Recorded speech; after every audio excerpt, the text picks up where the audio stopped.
Hugo Pieter Faure. Ini makam ini nih yang menurut saya paling unik nih. Contoh nyata ya atau bukti konkret bentuk dari makam Belanda yang kuno ya zaman VOC. Dan kenapa para orang-orang Belanda ini dengan pedenya mau dikubur di Indonesia lah, katakanlah begitu ya. Jadi salah satu faktornya adalah karena bangsa Belanda berpikir bahwa mereka akan selamanya ada di Indonesia. Banyak juga yang nggak mau dibawa pulang ke Belanda karena ya keluarganya udah ada di Indonesia. Karena mereka sudah turun-temurun begitu ya di Indonesia. Sekarang kita telusur di area pemakaman Kerkhof yang ada di area Benteng Spilwijk ini. Dan ini adalah salah satu makam yang masih ada prasastinya ya. Tadi saya openingnya ada di situ dan makam ini masih ada tertulis di prasastinya Hugo Pieter Faure ya. Meninggalnya tahun 1763. Ini masih ada prasastinya nih, yang ini satu-satunya sih kalau yang saya lihat ini masih ada prasastinya ya. Jadi sebetulnya ini makam model kuno ya para bosca ya, karena ini tuh di abad ke-18. Jadi ini adalah contoh nyata ya atau bukti konkret bentuk dari makam Belanda yang kuno ya zaman VOC. Nah sebelah sana tuh juga ada lagi dan sebelah sana ada lagi. Nah terus juga di sebelah sana samping ada makam Belanda satu ya tersendiri, dia ada di sebelah sana tuh, nanti belok sana. Dan bosca sekarang saya mau ke situ dulu, tuh ada makam yang di pojok sana. Oh ya, kalian kalau misalkan mau ke sini ke area pemakaman ini, mending pakai sendal aja ya, karena medannya ya seperti ini nih, becek-becek begini nih. Karena nih saya juga pakai sendal nih. Sebelum ke sana saya mau ajak yang paling deket dulu ke sebelah sini ya. Karena di sini kita masih bisa lihat untuk bagian dalam makam ini ya, yang atas juga. Nih nanti kita harus naik dulu ke sini. Nah jadi ini adalah untuk bagian dalamnya ya para bosca. Jadi sekarang sudah wah kacau balau sini, bekas pecahan-pecahan botol ya. Jadi ya mungkin di bawahnya dulu ini peti matinya begitu ya. Nah untuk yang sebelah sini juga masih ada tuh. Nah seperti ini. Jadi udah nggak kelihatan sih dalamnya ya, cuma ada space ya bagian ini untuk kita bisa nengok lah ke bagian dalam. Nah tuh, dan ini tadi makam menir Hugo yang tadi di awal video ya tuh, tapi yang prasasti sebelah sini udah nggak ada, cuma yang ada di depan tadi aja. Yang sebelah sana tuh juga ada ya. Ya udah sekarang saya mau lihat ke sana. Dan yang untuk sebelah sini juga ini menurut saya model pemakaman monumental sih ya. Kalau saya salah silahkan ketik aja di kolom komentar. Dan sebelah sini juga ada ini jenis-jenis candler ya. Nanti coba Mas Tri komen, tolong komen di bawah. Ini kan karena pemakaman model kuno ya, apakah betul ini model candler, itu monumental ya. Sekarang ke sana deh. Jadi untuk sebelah sini masih ada makam satu lagi yang tersendiri di pojok situ. Wow, ini kalau nongkrong di bawah pohon ini adem loh. Keren-keren. Ini makam yang di depan kita ini bentuknya gede banget ini. Sejauh ini mungkin adalah makam Belanda yang paling besar ukurannya yang pernah saya lihat ya. Nah, seperti ini. Jadi, oh masih ada akses jalan yang lumayan mudah ya. Oke, kita dari sini belok ke kanan aja. Nah, oh prasastinya udah nggak ada nih. Ya, ini ada besi ya. Dan oh ternyata ini bagian depannya. Ini dulunya pasti tempat prasastinya nih, tapi sekarang prasastinya udah nggak ada. Jadi saya nggak tahu lagi siapa mendiang yang dikuburkan di makam ini ya. Oke, coba kita belok lagi ke sini. Nah untuk bagian sini sekarang di belakang kita juga sudah hilang prasastinya. Jadi kita udah nggak tahu lagi siapa mendiang yang dikuburkan di sini. Walaupun tadi di papan informasi di area pemakaman ini menyebutkan ada beberapa nama yang teridentifikasi.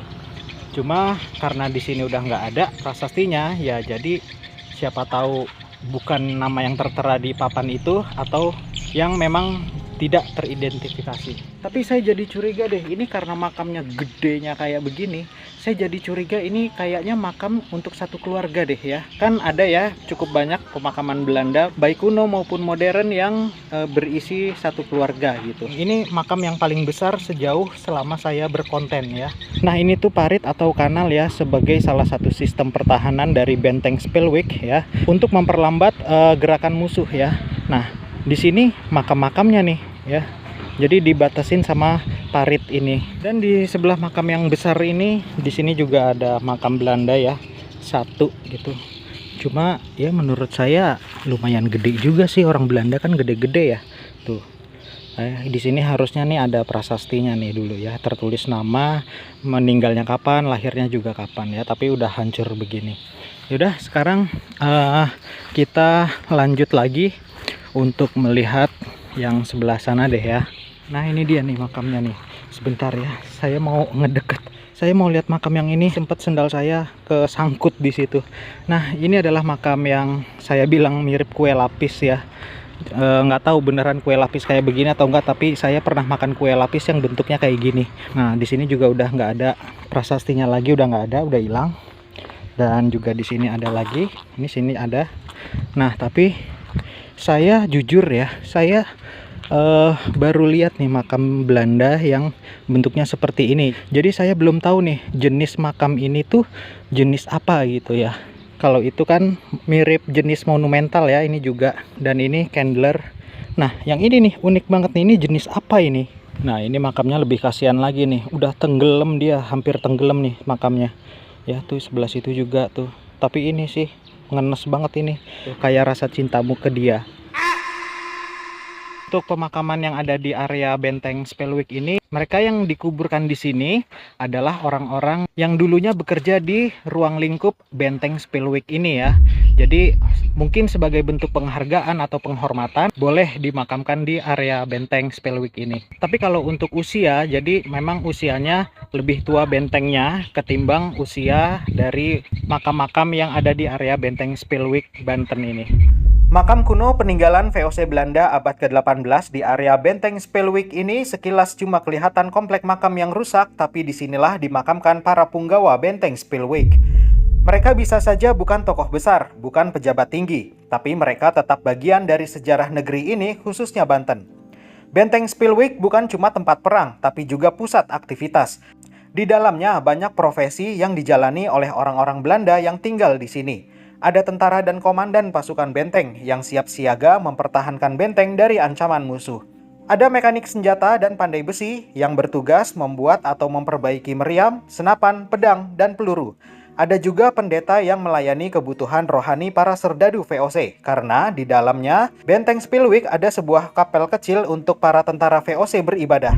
Juru masak yang menyediakan makanan bagi pasukan kompeni, bahkan dokter yang menangani prajurit yang terluka karena perang dan sakit karena iklim tropis Banten. Dan masih ada beberapa profesi lain yang ada di dalam benteng Spilwijk. Mereka datang dari negeri Belanda karena tugas, bukan karena cinta tanah Banten. Tapi pada akhirnya, para londo ini semua berakhir di sini, dimakamkan di tanah yang dulu mereka jajah. Sekarang yang tersisa cuma makam kuno rusak, tidak ada lagi nama atau tanda. Tapi kalau kita berhenti sejenak dan memperhatikan, makam kuno ini sebenarnya masih berbicara. Kuburan tua ini seolah mengingatkan kita bahwa sejarah tidak cuma soal raja, sultan, atau perang besar. Sejarah juga milik orang-orang kecil yang mungkin tidak pernah disebut di buku, tapi punya peran dalam perjalanan waktu. Bisa saja mereka yang terkubur di sini cuma pejabat benteng kelas rendah. Dan disinilah ironi itu terasa. Mereka datang sebagai penguasa, tapi akhirnya jadi bagian di tanah yang dulu mereka kuasai. Mereka membangun benteng pertahanan untuk mengendalikan Banten, tapi akhirnya dikubur di bawah bumi Banten. Sekarang saya dan Boska berdiri di antara nisan-nisan mereka, tidak untuk mengagungkan penjajah, tapi mengingat bahwa sejarah itu cukup rumit. VOC memang meninggalkan luka, tapi juga meninggalkan sistem yang akhirnya membantu belajar bangsa Indonesia mengelola sebuah negara yang modern. Korupsinya tolong diberantas ya. Dari masa lalu yang penuh luka ini, lahir kesadaran bahwa bangsa Indonesia harus belajar dan bangkit untuk masa depan lebih baik. Ini juga masih ada makam-makam yang udah tenggelam ya. Kalau datang ke sini ya beginilah keadaannya ya. Coba sekarang saya mau lihat ke arah yang sebelah sini ya. Aduh, tapi ini PR lagi sih, masih ada genangan air. Tapi di sebelah sana ada yang agak kering tuh kayaknya. Nah, sekarang saya ada di salah satu bagian makam yang paling unik menurut saya ya. Ini paling unik ya, karena ada semacam kuncup gitu ya. Nah, tapi prasastinya udah nggak ada. Sebelah sini ini yang biasa lah ya. Ya, itu juga yang biasa. Ini makam ini nih yang menurut saya paling unik nih. Bentar deh, saya jadi keinget sesuatu. Tuh ini nanti saudara seiman saya ini pada saat Tuhan Yesus datang lagi untuk yang kedua kalinya, kan semua manusia yang sudah meninggal itu akan dibangkitkan lagi. Bentar. Lah, ini nanti bangunnya gimana ini? Nah, jadi Boska, ini yang saya bilang tadi ada satu makam Belanda yang tersembunyi ya, tersendiri maksudnya. Nah, ini nih makamnya. Jadi entah siapa yang dikubur di sini, tapi makam ini cuma satu aja begini dan sama, sudah tidak ada prasastinya lagi ya. Nah, ya mungkin dulunya prasastinya antara di situ atau di sini ya, atau foto, kayaknya nggak mungkin foto. Nggak tahu saya ya. Jadi yang tahu silahkan komentar aja. Untuk sebelah sininya juga udah nggak ada prasastinya sama sekali ya. Tapi bentuknya lumayan gede juga sih ya. Coba sekarang Boska saya muter dulu deh ya. Nah, untuk sebelah sininya sama aja kayak begini. Sama sekali udah nggak ada prasastinya ya. Dan juga kondisinya cukup rusak ya dan kumuh. Jadi mudah-mudahan siapa tahu nanti ke depannya lebih minimal, lebih baik lah, lebih terawat ya. Ambil positifnya dan buang yang buruk, buang yang negatif. Jadi itu tadi perjalanan kita di Kerkhof Benteng Spilwick ini. Sampai ketemu lagi di video-video penelusuran saya berikutnya. Dan untuk lubang-lubang ini nih untuk naruh meriam nih ya, supaya kalau ada musuh mendekat bisa langsung ditembak nih dari sini nih. Ruang komandannya itu yang sudah pasti ada di bawah kita sekarang ini.